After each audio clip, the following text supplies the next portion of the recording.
Bom dia, família. Bom dia. Bom dia, Aninha. Bom dia, Juju. Bom dia, escola. Bom dia. Bom dia para você que está em casa. Que alegria ter você conosco, né, Juju? Mais esse dia para louvarmos nosso Deus, para cultuarmos o seu nome e estudar a palavra de Deus, né? E para começarmos esse momento tão especial, vamos buscar o nosso Senhor em oração. Vamos orar? Senhor nosso Deus, que habita nos mais altos céus, louvado seja o teu nome, ó Pai, por mais esse dia que o Senhor nos deu, Senhor. Muito obrigado, ó Pai, por cada detalhe que o Senhor já cuidou do nosso dia. Muito obrigado pela presença, Senhor, de todos aqui, dos nossos amigos que estão lá em casa, ó Pai, que a tua bênção e que a tua graça possa alcançá-los neste momento, ó Pai, e que eles possam ser enriquecidos, Senhor, por essas tuas verdades, essas tuas palavras que nós iremos proferir neste momento, ó Pai, esses louvores que nós iremos entoar. Por favor, ó Pai, esteja conosco, derramando sobre nós o Teu Espírito Santo, ó Pai, e que nós tenhamos um dia agradável em Tua presença. Em nome de Jesus nós te pedimos. Amém. Sabe, Aninha, chegou um momento que eu amo muito, que é exaltar e louvar o nome do nosso Deus. Porque a cada hino que louvamos ao nome dele, eu me sinto mais firme e mais forte, porque ele fica mais juntinho de cada um aqui. Vamos louvar o nosso Deus com o hino 225, Dai-nos luz. Buscares a Jesus, encontrarás o Salvador. Hás de vir manhãs de luz e paz em seu amor. Se buscares conhecê-lo, oh, sim, amá-lo-ás também. Manhã feliz despontará para ti no lar de além.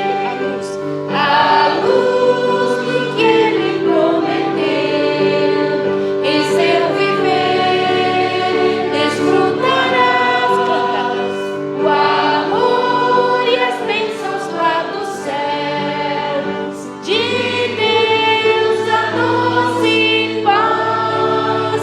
Se buscares conhecê-lo, oh, sim, amá-lo-ás também. Manhã feliz despontarás para ti no lar de além. Olha, Jesus compreende a tua dor e sempre quer teu bem-estar. Crê, busque junto ao Salvador, conforto has de gozar. Se buscares conhecê-lo, assim amá-lo-ás também. Manhã feliz despontará para ti no lar de além. Amém. Que hino tão lindo, né, Juju? Sim. Sabe, Aninha, antes de falar a palavra do nosso Deus e entesourar ela no coração, me veio algo na mente. Se Jesus é nossa luz, porque devemos ir ao mundo, sabe? Mostrar ao mundo essa luz que Ele é para cada um de nós. E eu tenho certeza que Ele também te chama para fazer o ID, para pregar a mensagem dEle, para mostrar a outras pessoas que não têm esperança, que não conhecem. Ele te chama para ser missionário, para levar a palavra dEle avante. Se você se sente tocado, vem nesse vídeo, comenta, vai lá, a professora, eu tenho certeza que ela vai te acolher e vai te explicar. Vem para a escola, vem ser missionário. Amém. Amém. E agora, neste momento, nós iremos decorar a palavra de Deus, que se encontra lá em 1 Coríntios 3, do 10 ao 13. A gente está decorando esse versinho essa semana, né? E que você possa decorar junto conosco. Vamos lá no 3? 1, 2, 3. 1 Coríntios 3, do 10 ao 13. Segundo a graça de Deus que me foi dada, pus eu, como sábio arquiteto, o fundamento, e outro edifica sobre ele. mas veja cada um como edifica sobre ele. Porque ninguém pode opor outro fundamento além do que já está posto, o qual é Jesus Cristo. E, se alguém sobre este fundamento formar um edifício de ouro, prata, pedras preciosas, madeira, feno, palha, a obra de cada um se manifestará. Na verdade, o dia a declarará, porque pelo fogo será descoberta, e o fogo provará qual seja a obra de cada um. 1 Coríntios 3, do 10 ao 13. 1 Coríntios 3, do 10 ao 13. Segundo a graça de Deus que me foi dada, pus eu, como sábio arquiteto, o fundamento, e outro edifica sobre ele. Mas veja cada um como edifica sobre ele, porque ninguém pode pôr outro fundamento além do que já está posto, o qual é Jesus Cristo. E, se alguém sobre este fundamento formar um edifício de ouro, prata, pedras preciosas, madeira, feno, palha, a obra de cada um se manifestará. Na verdade, o dia a declarará, porque pelo fogo será descoberta, e o fogo provará qual seja a obra de cada um. 1 Coríntios 3, do 10 ao 13. 1 Coríntios 3, do 10 ao 13.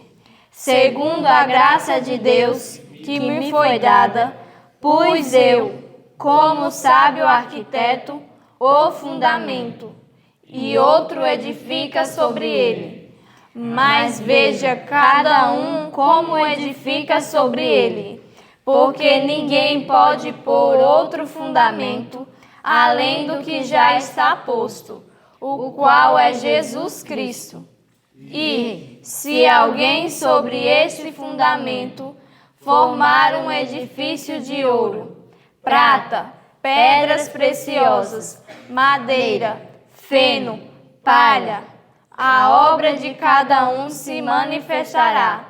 Na verdade, o dia a declarará, porque pelo fogo será descoberta, e o fogo provará qual seja a obra de cada um. 1 Coríntios 3, do 10 ao 13. Amém. Agora fique com a palavra de Deus, que ela vem encher o seu coração em sua casa. Que Deus te abençoe e até a próxima. Tchau. Então, vamos ao que estudamos hoje? Vamos lá, o nosso guia nos orientou a estudar Ezequiel, capítulo 10 e o capítulo 11, e também alguns textos dos evangelhos, né? Está lá em Lucas 9, do 37 ao 45, Mateus 17, do 14 ao 20 e Marcos, do 9, do 14 ao 29. A mesma história, só que divisões de profetas, de evangelhos diferentes, tá? E no Desejado de Todas as Nações, capítulo 47, nada vos será impossível. Então, nós vamos abrir a nossa Bíblia aí em Ezequiel 10, abra aí você também em casa para acompanhar junto conosco a leitura. Ezequiel, capítulo 10 e capítulo 11. Nos capítulos anteriores de Ezequiel, nós estudamos sobre o chamado de Ezequiel e a visão que ele teve do trono de Deus e da glória que envolvia os seres que estavam associados ao trono de Deus. E nós também analisamos no estudo de ontem, né, que foi sobre o selamento, que a gente orientou para que vocês procurassem o vídeo da professora Maísa, onde fala justamente por que alguns não serão selados e qual a característica daqueles que serão selados. E na continuação dessa visão, Ezequiel capítulo 10 mostra novamente o trono de Deus. Isso você vê em Ezequiel 10, verso 1, quando diz que ele olhou e eis que estava o firmamento sobre a cabeça dos querubins e como uma pedra de safira estava sobre esses querubins, que era o trono de Deus. E aí, nesse capítulo, nós temos a seguinte informação. Aqui neste momento acontece uma cena um tanto interessante. O homem vestido de linho, que aparece no capítulo 9, ele é novamente chamado à presença de Deus para um trabalho. Sabe qual trabalho? Está aqui no versinho 2. Diz que esse homem vestido de linho vai até as rodas, até debaixo dos querubins, enche as mãos de brasas acesas entre os querubins e espalha sobre a cidade. Essa é a ordem de Deus para esse homem vestido de linho, que ele pegasse as brasas que estavam debaixo ali das rodas, né, dos querubins que estavam acesas e espalhasse sobre a cidade de Jerusalém. Esse capítulo 10 é um capítulo muito doloroso, porque aqui Deus está se ausentando do povo de Israel. Você vê isso acontecendo no verso 4 e no verso 18. Diz que a glória de Deus se levanta do lugar santíssimo e vai até a porta oriental, a porta do templo. Deus está se movendo e se retirando do meio da cidade, do meio do povo de Israel. E Ezequiel vê isso em sua visão. Mas a gente percebe que até a saída de Deus, da glória de Deus do templo, ele faz várias pausas, como se não quisesse sair. O verso 18, por exemplo, Jesus parou na porta, a glória do Senhor parou na porta oriental e diz que agora ele se retira. E no capítulo 11, no verso 22, ele se retira totalmente da cidade e vai para um monte, que nós entendemos, o comentário adventista traz como o Monte das Oliveiras. Olha que interessante. O capítulo 10 mostra a retirada da presença de Deus no meio do seu povo. Deus se retirando por causa do pecado da nação judaica. Deus se ausentando do povo. E aí eu me perguntei, o que você faria se você soubesse que Deus não estivesse presente no meio de um povo, não estivesse presente dentro de uma igreja? O que você faria? Porque era isso que Deus estava mostrando para Ezequiel. Eu estou me ausentando do povo, porque o povo ama mais os seus ídolos, ama mais os seus próprios pecados do que a mim. Eu não habitarei no meio desse povo. No mínimo, nós pensaríamos assim, eu vou me humilhar, Senhor, eu vou buscar, eu vou jejuar, eu vou implorar. Fica, Senhor, eu ia implorar, fica, Senhor. Mas a reação do povo não foi essa. Você vê isso no capítulo 11.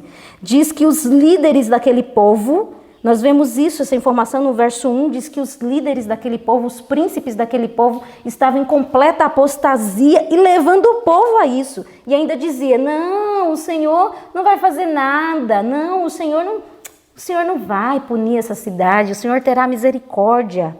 Mas a realidade é que Deus estava lançando um juízo sobre o povo. E ele disse no verso 16 que ele se faria como um santuário para aqueles que estavam protegidos, cativos em Babilônia, que haviam atendido ao chamado de Deus. Aqui eu vejo um apelo do Senhor. Um apelo do Senhor para que nós não retire, como é que eu posso dizer essa parte? A mesma situação de Davi, quando Davi está em pecado, e ele diz assim, Senhor, eu imploro a Ti, não retire de mim o Teu Espírito, não se ausente de mim. Essa deve ser a nossa posição diante de situações como essa, dizer, Senhor, por favor, não me deixa, Senhor, fica comigo, Senhor, implorar o Espírito Santo do Senhor. E foi justamente isso que a nação judaica não fez. E por consequência disso, nós vamos analisar no Novo Testamento a posição do povo judaico, né, diante do trabalho de Jesus, que ele tinha não somente com uma multidão, mas com os seus próprios discípulos. Se você abrir a sua Bíblia lá em Marcos capítulo 9, Marcos capítulo 9,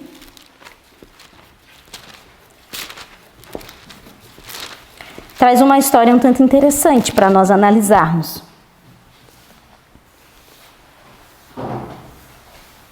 Veja só, Jesus, ele era um mestre para multidões, não é isso? Ele estava sempre rodeado de muitas pessoas. E ele era um mestre para essas multidões. Ele não desprezava a multidão, ele atendia a sua necessidade. Mas Jesus foi formador de 12 discípulos. Ele formou 12 discípulos. Mas a sua intimidade foi revelada a 3. Apenas 3 discípulos tiveram o privilégio de ver a transfiguração. E quando você olha Marcos capítulo 9 e o versinho 1, Jesus faz uma profecia para os discípulos. Qual é a profecia? Ele diz assim, ó, em verdade vos afirmo, que dos que aqui se encontram alguns há que de maneira nenhuma passarão pela morte até que vejam ter chegado com poder o reino de Deus. Ele disse, olha, alguns aqui entre vocês não morrerão antes de ver o reino da glória.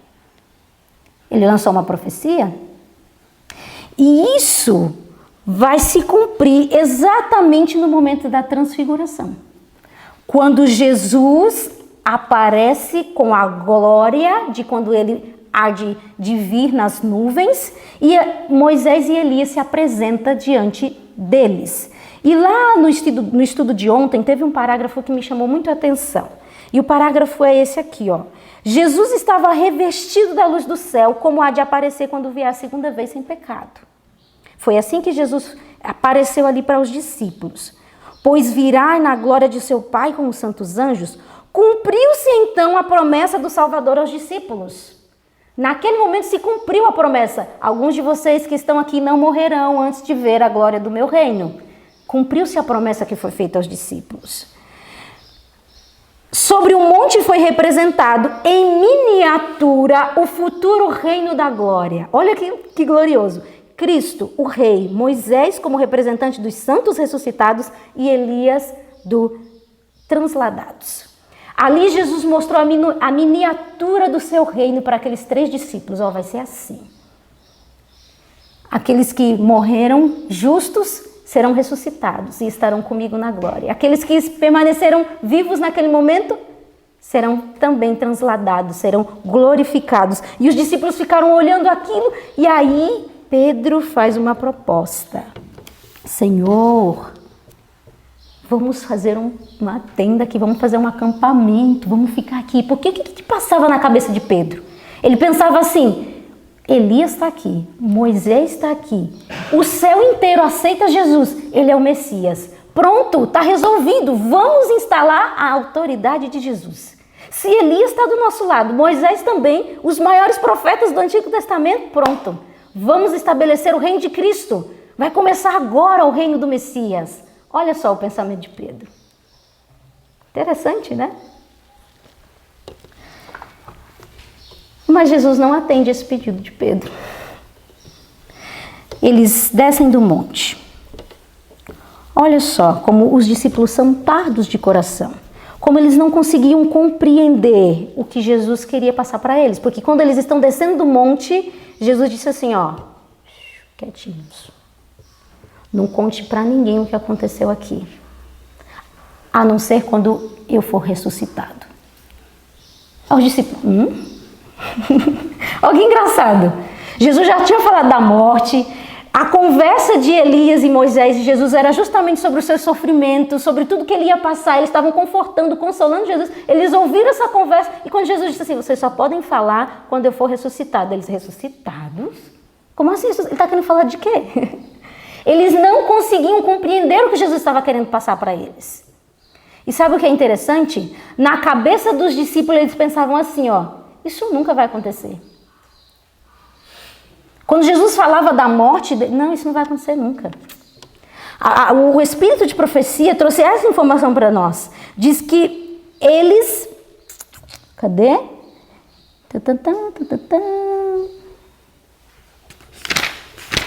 Aqui, estava no capítulo diferente. Diz que o espírito de profecia traz essa informação para nós, ó. Não procuraram nenhuma revelação posterior daquilo que de bom grado acreditariam nunca havia de acontecer. Era isso que tinha no pensamento deles. Mas aí, Jesus desce do monte. Por que Jesus desce do monte? Pedro tinha feito uma proposta, Senhor, vamos ficar aqui. E realmente foi muito bom aquele momento. Por que Jesus não atende essa proposta de Pedro? Se você for lá em Lucas capítulo 9... você vai encontrar a razão porque Jesus não permaneceu no monte com os discípulos. Lucas capítulo 9, verso 37, diz que no dia seguinte, ao descerem eles do monte, veio ao encontro de Jesus uma grande... A multidão já estava atrás de Jesus. Havia uma multidão procurando Jesus. Lembra? 3 subiram. Quantos ficaram lá na planície? 9. E os discípulos já estavam lá organizando tudo, porque a multidão estava chegando. E cadê Jesus? Jesus ainda estava no monte. Aí Jesus disse, vamos descer, Pedro. Não vai dar para ficar aqui, não. Olha que interessante. Jesus desce para atender a grande multidão. Sabe, a gente aprende uma coisa muito importante com essa história. Primeiro, estar em cima do monte faz parte da missão, é uma parte da missão. Agora, descer para a planície é a missão completa. Porque na vida cristã você encontra esse equilíbrio. Você precisa estar no monte da adoração, da comunhão com Cristo? Precisa. Mas a sua vida cristã só será completa quando você descer na planície para salvar o perdido. Porque foi isso que Jesus fez ao descer da glória. O divino que desce para salvar o que estava perdido. Isso é uma vida cristã equilibrada. Se nós somos adventistas há 10, 20, 30, 50 anos, sei lá quanto tempo você é adventista, mas você não tem levado pessoas a Jesus, você não tem vivido uma experiência completa. Porque o discípulo de Cristo leva outro ao reino. E aqui está o equilíbrio. No monte, ter uma experiência com Deus, ver a Deus e descer do monte para salvar alguém. Foi isso que Jesus fez. Pedro, vamos lá, a gente tem que trabalhar agora. Tem trabalho pra gente, a multidão está lá esperando. E eles desceram para atender a necessidade da humanidade. E olha só que interessante o contraste que se encontra neste momento. Porque imagina só, Jesus está lá no monte com os discípulos vendo a glória do reino de Deus. Agora eles descem no monte e encontram uma grande confusão. Qual era a confusão? Diz que Jesus tinha uma visão muito rápida para perceber uma situação. Diz que quando ele desceu, já percebeu que tinha algo errado. Alguma coisa não está funcionando aí. Alguma coisa não está funcionando. Enquanto os discípulos estavam lá em cima, vendo a glória do reino de Deus, um pai chegou com um filho completamente endemoniado para os 9 discípulos. Agora, veja que interessante. Os discípulos expulsavam demônios? Eles tinham recebido esse poder de Deus? Sim. Eles já tinham expulsado demônios? Sim. Só que esse ele não conseguiu expulsar, não. Eles não conseguiram expulsar. E tem outra. Os fariseus fizeram o quê? Nossa, tiraram a casca deles. Mas olha aí, apareceu um espírito que vocês não têm poder para tirar. E nem o mesmo mestre de vocês consegue expulsar esse demônio. E riram dos discípulos e humilharam. Foi um fracasso. A irmã Zenate quer falar? Bom dia, professora Joana. Eu já fiz o ano bíblico 2 vezes, antes dessa que eu estou fazendo com a Escola de Profetas. E não tinha parado para pensar na dureza de coração que o povo de Israel tinha no contraste da leitura do Velho Testamento, né, que nós estamos fazendo, e do Novo Testamento que nós estamos fazendo agora, da desgraça mesmo que estava o povo de Israel e da maravilha que eles estavam vendo Jesus ali, né? Então, esse contraste é muito grande. Jerusalém foi reconstruída depois de tudo aquilo que Isaías, Jeremias, Ezequiel alertou. Mas quando veio Jesus, eles no Velho Testamento dizem uma passagem que eles colocaram até uma estátua bem lá no meio do templo de Jerusalém e adoravam, né? Depois que Jerusalém foi reconstruída, eles não colocaram a estátua, mas colocaram um monte de dogmas. E esse contraste é que eles estavam tão vis como antes da reconstrução de Jerusalém e não puderam ver a glória como da transfiguração que Pedro e os outros discípulos não viram lá no monte. Então, essa a maldade que estava no coração do povo era igual de antes da reconstrução que nós estamos estudando em Jeremias e agora em Ezequiel. A maldade era a mesma que estava no coração deles quando Jesus estava lá presente na frente daquele demônio, né? Eles não puderam porque o coração estava sujo, o coração não estava limpo para ver e presenciar tudo aquilo que Jesus estava fazendo por eles. Então os fariseus, eles pegaram e judiaram bem muito dos discípulos, quanto eles puderam. humilharam, zombaram, fizeram ele passar a maior vergonha e fracasso. Agora imagina só, quando Jesus desce e vê aquela cena, você pode pensar assim, Jesus estava ali lidando com um endemoniado, mas a realidade é que a multidão estava possessa, não era só endemoniado não. Porque você encontra essa informação no parágrafo que diz assim, ó, enquanto esperavam ao pé do monte, diz que o pai levou o filho que tinha um espírito mudo, e diz que era um espírito atormentador. Mas o texto continua dizendo que depois que os discípulos não conseguiram expulsar aquele demônio, disse que a multidão tinha um espírito de desprezo e desdém. Esse é o espírito de Cristo? Não. Se não é de Cristo, é de quem? Era uma multidão possessa. Só que um estava doido, jogado no chão, espumando. Um era visivelmente, outros sabiam disfarçar bem. Mas aí Jesus tem que lidar com essa situação. E sabe o que eu acho incrível? Quando Jesus desce do monte, e aquela confusão toda está acontecendo, diz que a multidão vê Jesus descendo do monte e fala, Jesus, corre lá. Os escribas que estavam zombando, humilhando, né, ficaram agora de orelhinha baixa. E agora a multidão corre até Jesus, os sentimentos parecem mudar. E aí Jesus, quando desce do monte, já percebendo o que tinha acontecido, como se tivesse passado a noite inteira ali com eles, soubesse de tudo, tivesse ouvido tudo, ele olha para os escribas e diz, o que é que vocês estão discutindo com eles? Eu fiquei pensando nessa posição de Jesus, né? É igual a mãe da gente, né? Quando o irmão mais velho bate da gente, quem te deu o direito de bater nele? Tu é pai dele para bater nele? Não, é não. Jesus diz, o que vocês estão discutindo com eles? O que discutis? Aí os escribas fazem o quê? Fazer igual a Rebeca, né? Ficam caladinhos e houve um silêncio. Aí aparece quem? O pai, aflito, sofrendo. Olha só, aquela confusão toda acontecendo e eles não conseguiam entender a dor daquele pai que queria ver aquele filho liberto. E aí o pai se aproxima de Jesus e diz o que para Jesus? Senhor, eu trouxe aqui o meu filho lunático, o demônio judia demais dele, mas os teus discípulos não puderam. Se tu puderes. Olha só a frase, que interessante, eu quero ler esse parágrafo para vocês. Olha só, ele diz assim para Jesus, se tu podes fazer alguma coisa, tem compaixão de nós e ajuda-nos. Olha só, se tu podes. Qual é a resposta de Jesus a essa pergunta de dúvida, a essa dúvida do Pai?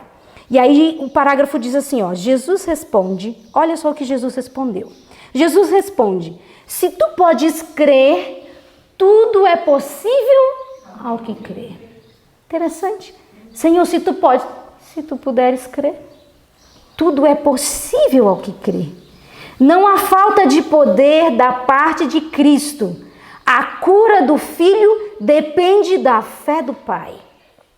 Com uma explosão de lágrimas, compreendendo a própria fraqueza, o pai lança-se sobre a misericórdia de Cristo com um brado. Eu creio, Senhor. Ajuda-me na minha incredulidade.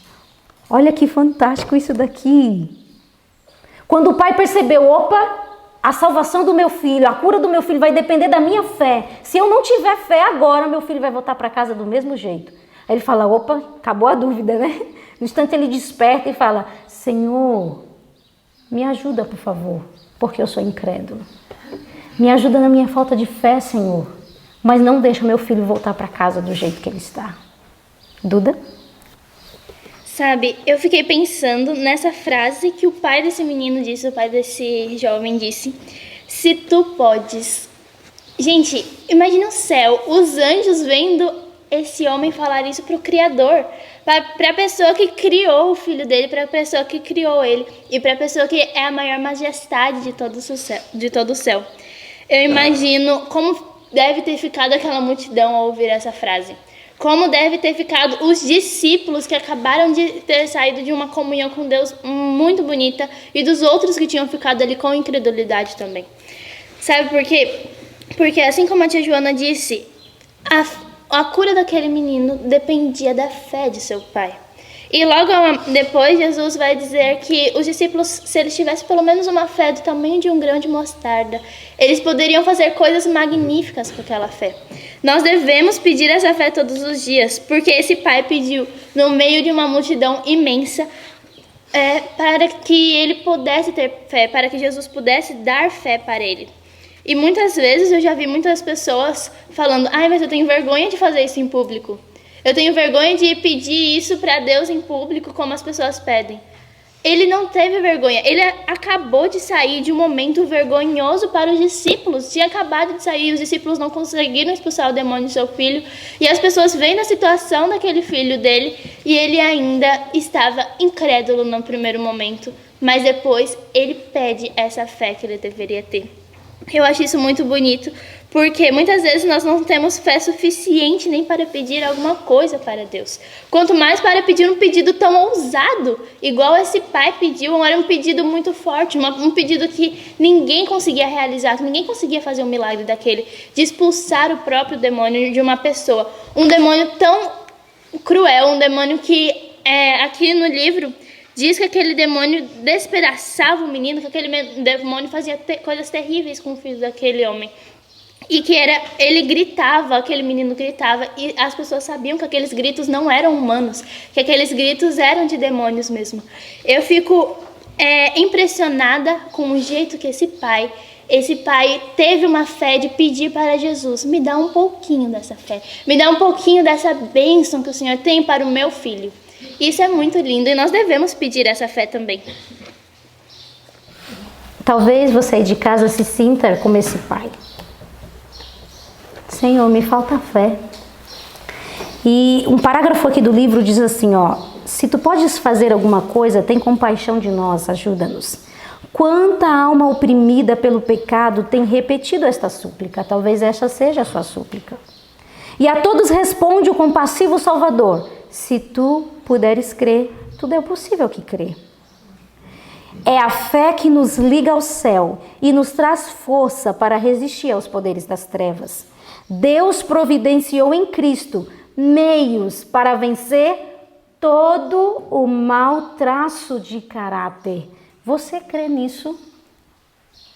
Você consegue crer nisso? Que Deus em Cristo providenciou toda a força para você vencer todo o mau traço de caráter e resistir a toda a tentação, por mais forte que seja. Você consegue crer nisso que está escrito? Que essas almas em sua impotente indignidade se lancem sobre a misericórdia de seu compassivo Salvador. Não olheis para vós mesmos, mas para Cristo. Aquele que curava os doentes e expulsava os demônios quando andava entre os homens, é ainda hoje o mesmo poderoso Redentor. A fé vem pela palavra de Deus.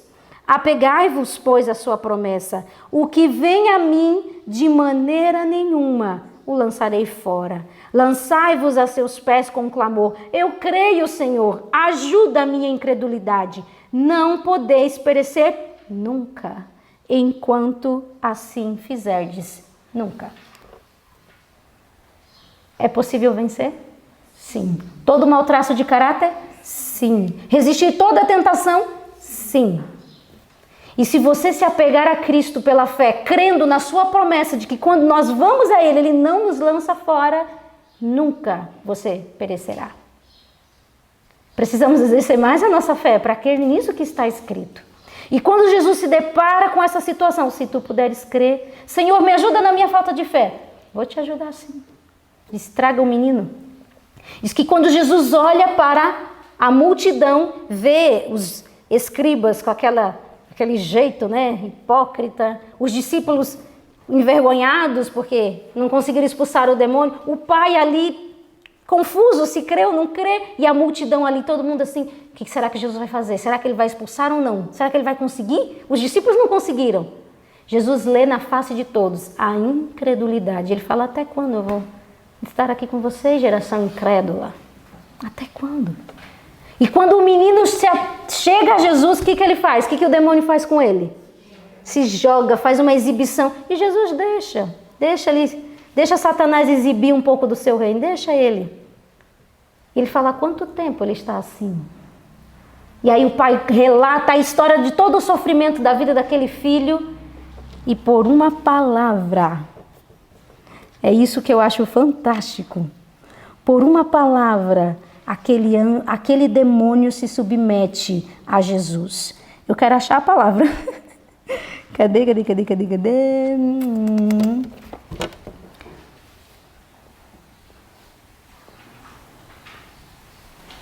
Aqui no capítulo 9 de Lucas, no versinho 42. Quando ia se aproximando o demônio, atirou no chão e o convulsionou. Mas Jesus repreendeu o espírito imundo, curou o menino e o entregou a seu pai. Olha isso, que fantástico. E interessante é que o espírito de profecia traz que nesse momento todo o universo estava o quê? Expectante, olhando. Diz que os anjos do mal e os anjos do bem ficavam assim. Eu tenho que ler essa frase, ó. Diz que anjos de luz e hostes de anjos maus, invisíveis, comprimiam-se para presenciar o conflito. Todos estavam ali assim, ó. O que será que vai acontecer? E Jesus expulsa o demônio do menino e parece que o menino ficou como morto. Jesus pega na mão do menino e entrega ao pai. Disse, ele está livre. Ele está liberto. E todo mundo ficou assim, uau. Mas aí ficou uma pergunta no ar. Por que os discípulos não puderam expulsar? E eles mesmos perguntam para Jesus, Senhor, por que a gente não conseguiu expulsar esse demônio? O que aconteceu? Sabe o que aconteceu? Nós vamos ler justamente essa informação.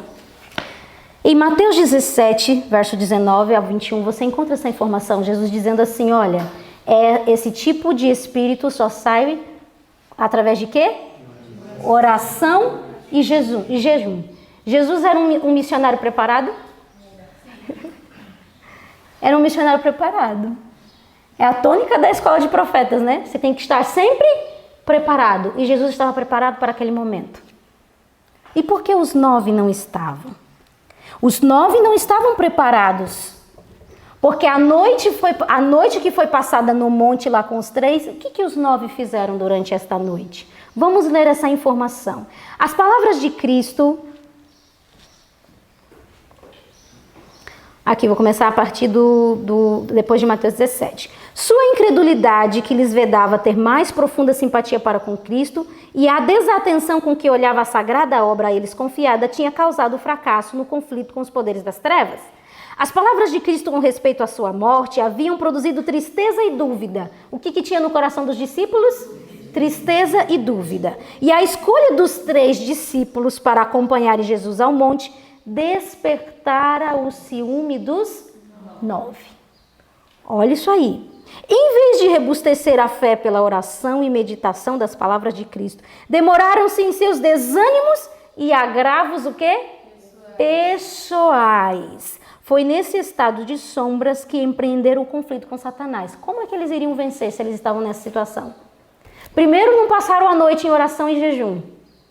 Segundo, estavam alimentando sentimentos ruins dentro do coração. Estavam duvidando, mas que Jesus é esse que fala que vai morrer e a gente quer que ele reine, ele não reina e não começa nunca. Será mesmo que ele é o Messias? E aí, agora ele levou os 3 lá para cima e a gente ficou aqui embaixo. Que negócio é esse? E começaram a alimentar ciúmes dentro do coração. Haveria como algum demônio se submeter a esse tipo de espírito?